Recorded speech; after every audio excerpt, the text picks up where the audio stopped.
نحمده ونصلي ونسلم على سيدنا ومولانا محمد رسوله النبي الأمين المكين الحليم الكريم الرؤوف الرحيم. أما بعد، أعوذ بالله من الشيطان الرجيم. بسم الله الرحمن الرحيم. قال الله تبارك وتعالى في الكلام المجيد والفرقان الحميد: منها خلقناكم وفيها نعيدكم ومنها نخرجكم تارة أخرى. صدق الله مولانا العظيم. قال الله تبارك وتعالى في شان حبيبه مخبرا وآمرا: إن الله وملائكته يصلون على النبي يا أيها الذين آمنوا صلوا عليه وسلموا تسليما. مولاي صل وسلم دائما أبدا على حبيبك خير الخلق كلهم محمد سيد القومين والثقلين والفريقين من عرب ومن عجم. يا رب بالمصطفى بلغ مقاصدنا واغفر لنا ما مضى يا واسع الكرم. اللہ رب العزت خالق کائنات کی حمد و ثنا پیارے آقا کریم علیہ السلام کی بارگاہ میں عاجزانہ ہدیہ درود و سلام کے بعد تمام احباب اور سامعین کو السلام علیکم ورحمۃ اللہ وبرکاتہ. الحمدللہ تعالی اللہ رب العزت کا یہ بیان لطف و کرم ہے اور احسان عظیم ہے جس نے اپنی توفیق خاص کے ساتھ اس خوبصورت اور نہایت ہی مبارک اور مقبول اور اللہ رب العزت کی بارگاہ میں محبوب محفل جسے احصال ثواب اور ارسال ثواب کی نشست کہا جاتا ہے اور کہنا چاہیے، اس مبارک نشست میں ہم سب شریک ہیں. دعا ہے کہ اللہ رب العزت ہماری بہن کی درجات کو بلندی عطا فرمائے، ان کے اخروی منازل کو آسان فرمائے، اور جو تکالیف اور پریشانی اور بیماری دنیا میں انہوں نے دیکھی اس کا اجر اپنی شان کے لائق بڑھا لگا کر ان کو نصیب فرمائے، اور پسماندگان کو صبر جمیل عطا فرمائے، اور بالخصوص ہم سب کو بھی اس تیاری اور اس سفر کے لیے خود کو تیار کرنے کا ذوق اور شوق عطا فرمائے. میں نے آپ کے سامنے جو الفاظ اس احصال ثواب کی نشست کے حوالے سے کہے ہیں کہ یہ اللہ رب العزت کی محبوب اور مقبول محفل اور مجلس ہے، اس کے حوالے سے میں صرف ایک حدیث پاک کی طرف آپ کی توجہ دلانا چاہتا ہوں کہ جس میں آقا علیہ السلام نے ارشاد فرمایا کہ جب تم اپنے کسی ایسے بھائی کے لیے دعا کرتے ہو جو موجود نہیں ہوتا، اس کی غیر موجودگی میں دعا کرتے ہو، تو ایک فرشتہ ہے جو تمہارے پاس کھڑا ہو کر اللہ کی بارگاہ میں یہ دعا کرتا ہے کہ اے میرے اللہ، یہ شخص جو کچھ اپنے بھائی کے لیے مانگ رہا ہے تو اس کو بھی عطا فرما. جو ہمارے بھائی بہنیں دنیا سے چلے جاتے ہیں وہ یقیناً کیونکہ ہمارے سامنے موجود نہیں ہیں، ان کے لیے جب بخشش اور مغفرت کی دعا کی جاتی ہے تو آقا علیہ السلام کی حدیث پاک کے صدقے میں فرشتے ہمارے پاس کھڑے ہو کر ہماری بخشش اور مغفرت کی بھی دعا کرتے ہیں، جو یقیناً اللہ کی بارگاہ میں قبول ہوتی ہے. تو اللہ رب العزت اس امت کے مرحومین کی بھی بخشش فرمائے اور ہمارے گناہوں کی بھی معافی عطا فرمائے. میں چند ایک چیزیں آج کی اس نشست میں اسی ٹاپک کے ساتھ ریلیٹ کرنا چاہتا ہوں کہ جب بھی ایسی مجلسوں کا انعقاد کیا جاتا ہے تو مختلف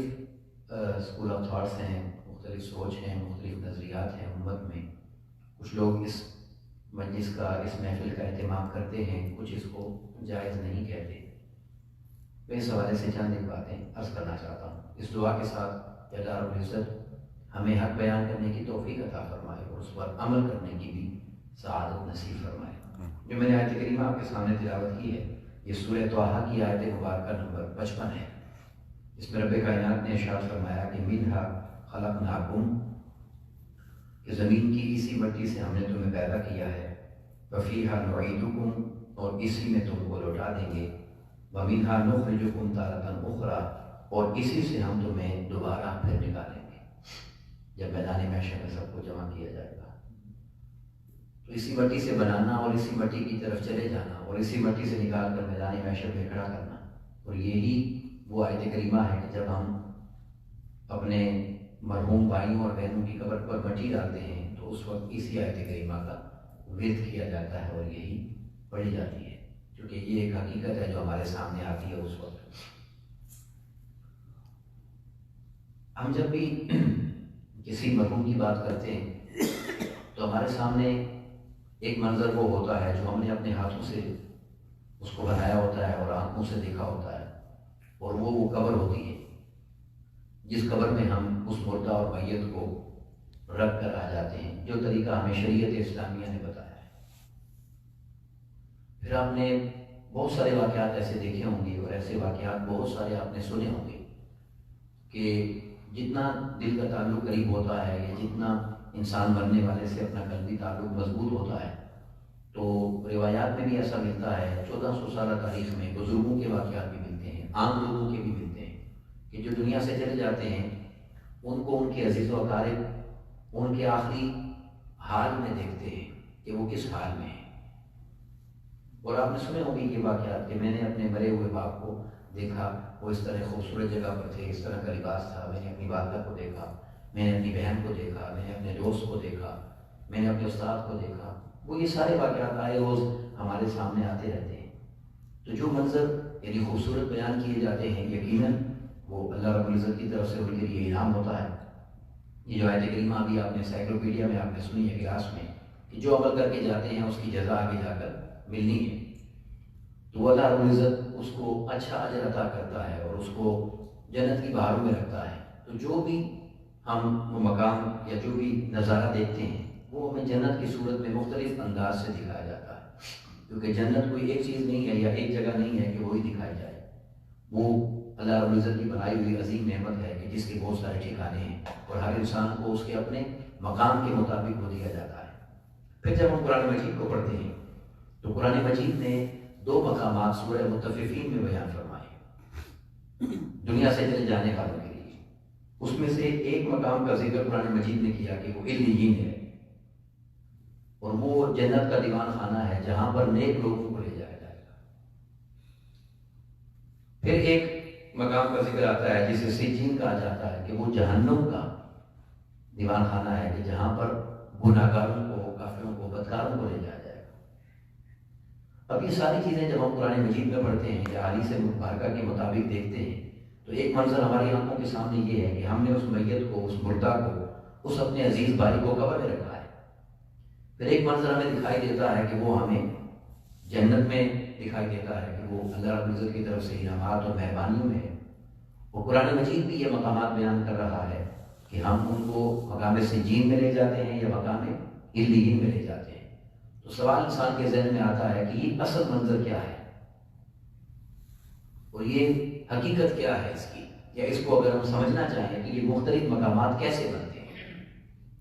تو اس بات کو سمجھنے کی ضرورت ہے اور اس پر توجہ کرنے کی ضرورت ہے کہ یہ ہوتا کیا ہے اور اس کی حقیقت اصل میں کیا ہے۔ اب اس بات کو سمجھنے کے لیے میں آقا صلی اللہ علیہ وسلم کی حدیث پاک کی طرف آپ کی توجہ دلانا چاہتا ہوں، جو یقیناً آپ میں سے سب نے سنی ہوگی اور اس پر عمل بھی کرتے ہوں گے۔ وہ یہ ہے کہ جب ہم قبرستان جاتے ہیں تو ہم بلند آواز سے وہاں ایک جملہ کہتے ہیں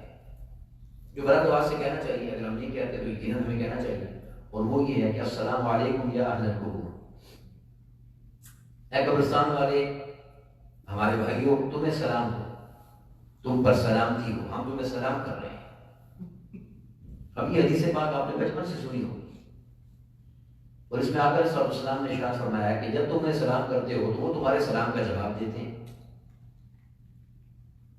ہم تم اس لائق نہیں ہو یا اس اہل نہیں ہو کہ تم ان کا جواب سن سکو، اور یہ ویسے ہی ہے جیسے آقا صلی اللہ علیہ وسلم نے قبر کے احوال کو بیان فرمایا تو آقا صلی اللہ علیہ وسلم نے فرمایا کہ قبر کے حالات اگر تم سننے لگ جاؤ تو تم ہنسنا چھوڑ دو اور روتے رہو اور ساری زندگی عبادت میں گزارو، چونکہ وہ عالم غیب ہے اور پردہ ہے، اس امتحان میں ہم نے جانا ہے، اس لیے اس کو چھپا کر رکھا گیا ہے۔ اگر وہ سب کچھ سامنے آ جائے تو پھر امتحان ختم ہو جاتا ہے۔ مگر سمجھنے والی بات یہ ہے کہ ہم سلام کرتے ہیں اور وہ جواب دیتے ہیں۔ اب یہاں ایک سوال ذہن میں آتا ہے کہ جواب وہ تبھی دیں گے نا جب انہوں نے ہمارا سلام سنا ہوگا۔ اور یہ کوئی اتنا مشکل فلسفہ نہیں ہے جو میں آپ کو بیان کرنے لگا ہوں. روزمرہ زندگی میں اگر آپ کسی کے سلام کا جواب نہ دیں تو آپ اس کو یہی کہیں گے کہ بھائی میں نے آپ کا سلام نہیں سنا، مجھے آواز نہیں آئی، یا میں نہیں سن سکا، یا میں مصروف تھا مجھے پتہ نہیں چلا اس لیے جواب نہیں دیا. جب آپ کو کوئی سلام کرتا ہے تو آپ اس کا جواب دیتے ہیں. اور یاد رکھیے سلام کرنا سنت ہے اور اس کا جواب دینا واجب ہے. تو شریعت نے جو راستہ ہمیں بتایا ہے کہ تم نے سلام کرنا ہے اور وہ تمہارے سلام کا جواب دیں گے. اب اس حدیث پاک کی روشنی میں اس بات کو سمجھنا ہے کہ جو ہم نے مردہ وہاں دفن کیا کیا وہ وہاں پر ہے؟ کیا وہ جہاں پر ہمیں خواب میں نظر آتا ہے اس جنت کے مقام پر ہے؟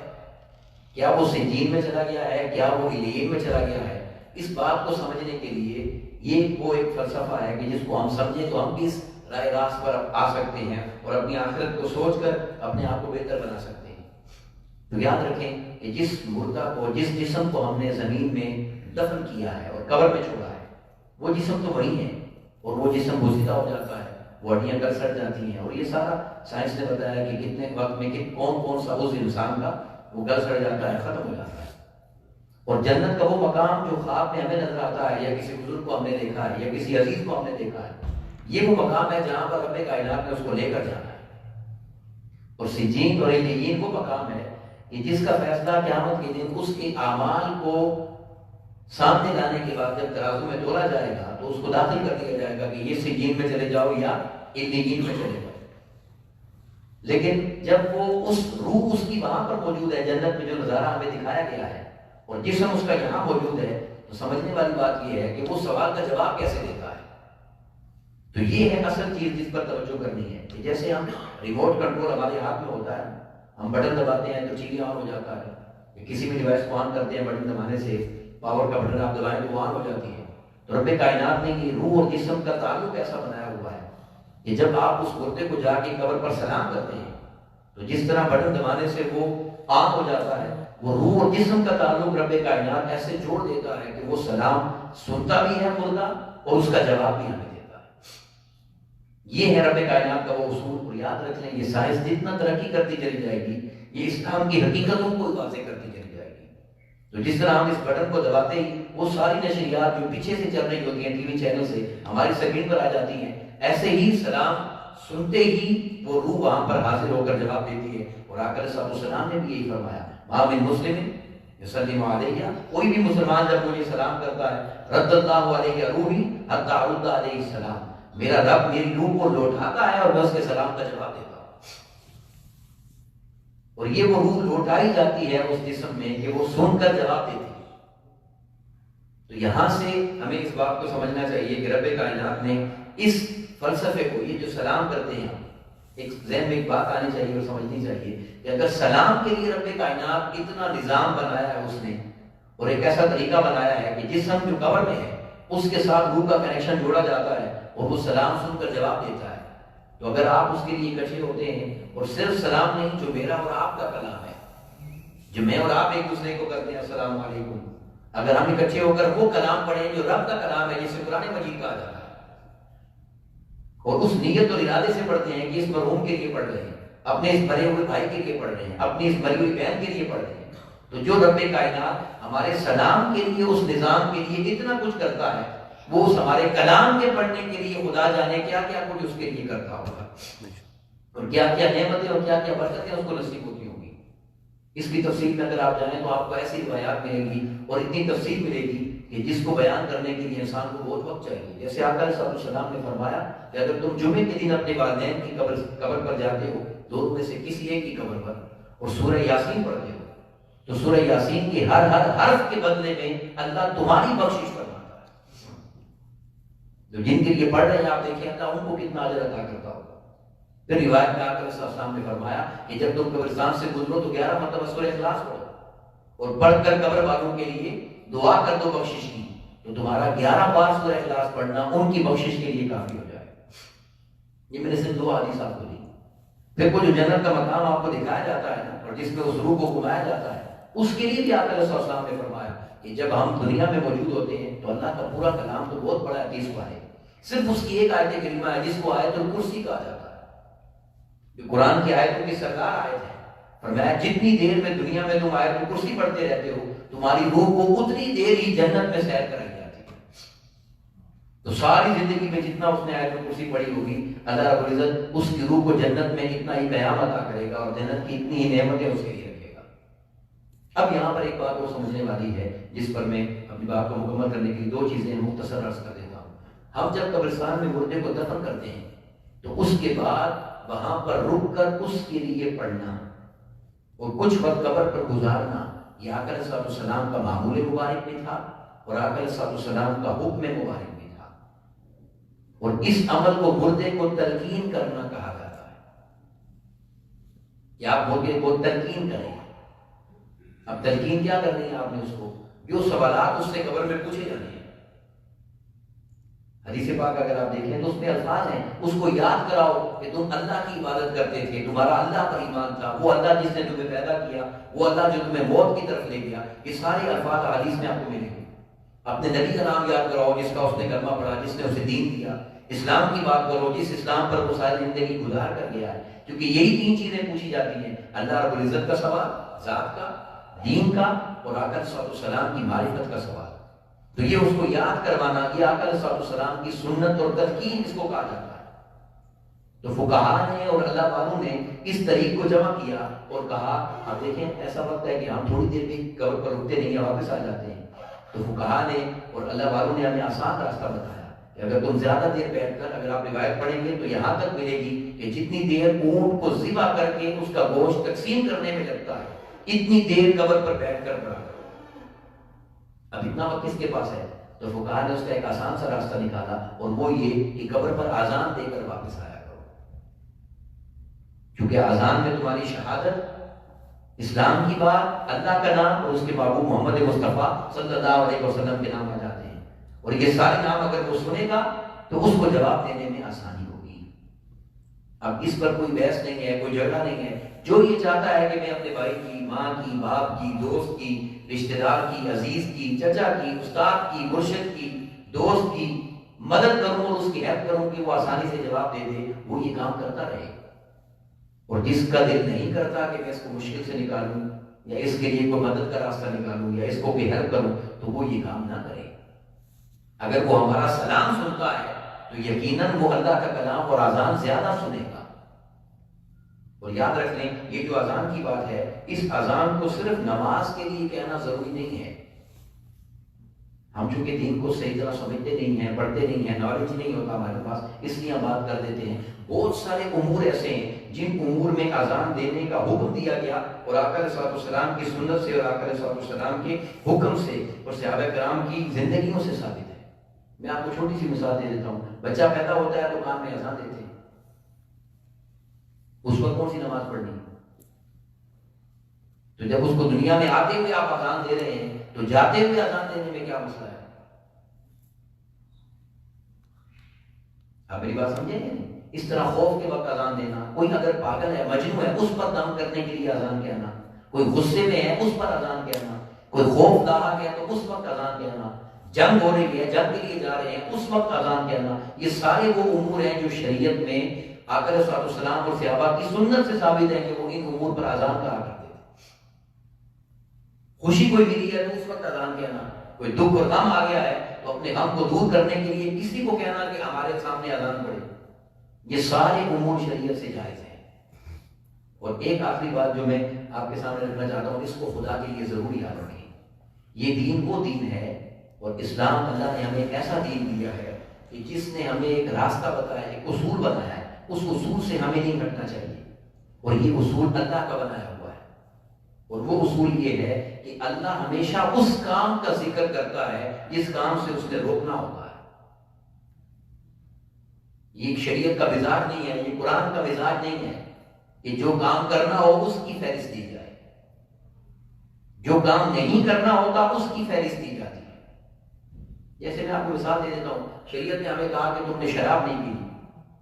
یہ بات کہی۔ اب آپ یہ جو جتنے سوڈے دنیا میں آپ پیتے جا رہے ہیں، جتنے شربت بنا کے پیتے جا رہے ہیں، کبھی دودھ سوڈا بناتے ہیں، کبھی جامع شہری بناتے ہیں، کبھی روح افزا بناتے ہیں، کبھی پائن ایپل کا جوس بناتے ہیں، یہ سارے کسی مفتی صاحب سے کہیں آپ کو قرآن سے نکال کے دے، کوئی بھی نہیں نکال کر دے گا، یہ طریقہ ہی نہیں ہے۔ اور آپ یہ روڈ پر آپ یہ گاڑی چلاتے ہیں یہاں پر، میں یہاں پر کھڑا ہو جاؤں سرجنٹ بن کے اور میں آپ سے کہوں گی کیوں گاڑی چلا رہے ہو، کہاں لکھا ہوا ہے؟ آپ کوئی دلیل نہیں دے سکتے. جس جگہ سے روکنا ہوگا وہاں پر لکھا ہوگا، یہاں آپ ڈائریکٹ نہیں کر سکتے. دنیا کا طریقہ یہ ہے، جو کام نہیں کیا جاتا اس کی دلیل دی جاتی ہے، جو کام کیا جاتا ہے اس کی دلیل نہیں ہوتی. شریعت میں کوئی ایک دلیل نہیں ہے کہ آپ مردے کے لیے قرآن نہ پڑھیں، آپ قبر پر اذان نہ دیں، آپ اسے تلقین نہ کریں. یہ اس کے حق ہونے کی سب سے بڑی دلیل ہے. اس لیے یاد رکھیں، کبھی بھی کرنے کی دلیل نہ دیا کریں، نہ کرنے کی دلیل دیا کریں. اور جو لوگ کرنے کی دلیل مانگتے ہیں وہ شریعت کے مزاج کو نہیں سمجھتے، اس لیے یہ بات کہتے ہیں. اور آخری بات، چونکہ یہ بات ایسی مضمون چل رہا ہے تو میں یہ جملہ بھی عرض کر دوں کہ بعض لوگ یہ کہتے ہیں کہ اب میں کھانا نہیں کھاؤں گا، اس پہ تم نے قرآن پڑھ لیا، جسے آپ فاتحہ کا کھانا کہتے ہیں، اس پر قرآن پڑھ لیا تو یہ کھانا نہیں کھائیں گے. تو کوئی شخص جو مسلمان ہے، اور سے بھی جملہ سن لیں، کوئی شخص جو مسلمان ہے وہ قرآن پڑھے بغیر کھانا نہیں کھاتا، کیونکہ اس نے بسم اللہ الرحمن الرحیم تو پڑھنا ہے نا. تو بسم اللہ الرحمن الرحیم قرآن نہیں ہے تو کیا ہے؟ تو جو شخص یہ کہتا ہے کہ قرآن پڑھ لیا تو ہم کھانا نہیں کھائیں گے، اس کو تو بغیر بسم اللہ کے قرآن کھانا چاہیے. تو اگر ایک آیت آپ پڑھتے ہیں اور اس لیے پڑھتے ہیں کہ اس سے برکت ملتی ہے، اور سب سے بڑی برکت یہ ہوتی ہے کہ شیطان بھاگ جاتا ہے، تو آپ ذرا سوچیں تو صحیح، اگر اس قرآن میں اتنی طاقت ہے کہ ایک آیت پڑھنے سے شیطان بھاگ جاتا ہے، تو پورا قرآن پڑھنے سے خدا جانے کیا کیا بھاگ جاتا ہوگا. کتنی بیماریاں تکلیفیں چلی جاتی ہوں گی، اور کتنی رحمتیں اور کتنی آسانیاں برستی ہوں گی. تو یہ سارا وہ یعنی خوبصورت دین ہے جو اللہ رب العزت نے ہمیں اس صورت میں عطا کیا ہے کہ ہم اس سے اپنی آسانی کا سامان پیدا کریں. اور یقیناً اللہ رب العزت کو اور آقا علیہ السلام کو اور اس دین کو وہی لوگ پسند ہیں کہ جو لوگوں کی آسانی کا سامان کرنے والے ہوتے ہیں. تو اللہ رب العزت ہمیں اپنے مرحومین کو یاد رکھنے کی توفیق عطا کرے، اور ان کے لیے کثرت سے پڑھ کے ان کے لیے احسان ثواب کرنے کی ہمیں اللہ رب العزت توفیق عطا کرے، تاکہ ہم بھی جب دنیا سے چلے جائیں تو ہمارے بعد میں اللہ رب العزت اس سلسلے کو قائم و دائم رکھے، اور آنے والے ہمارے لیے بھی دعائیں کرتے رہیں، اور ان کی دعاؤں کے صدقے سے اللہ ہماری آخرت کو بھی سنوارتا رہے اور ہمیں اس کا اجر عطا کرتا رہے. السلام علیکم ورحمۃ اللہ وبرکاتہ.